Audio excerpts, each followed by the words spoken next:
Hello people, welcome back into this channel. So today we will talk about iPhone and I wanted to show to you the features of the iPhone that can help you predict the UV index or UV level surrounds you so that you will know like how dangerous the conditions outside for your screen. So you just need to open your phone and then go open the settings, and then you just need to scrolling down until you found the wallpaper over here. Go click it, and then it will display the current wallpaper that you use, and then you just need to go click this lock screen. Since we want to place the UV index detector into the lock screen, just go click this customize. And now you will get the simulation of the lock screen that you have, and then you just need to go click add widgets, and then you just need to scrolling down until you found the weather.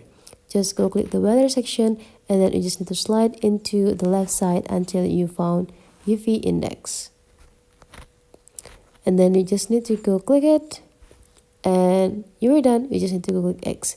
So whenever you are outside, or whenever your country is in the day or in the morning to afternoon, the UV index detector will start recognizing or detecting the UV level of the day. So that's for today's tutorial, guys. Hopefully today's tutorial has helped you so well, and let's meet again into other tutorial.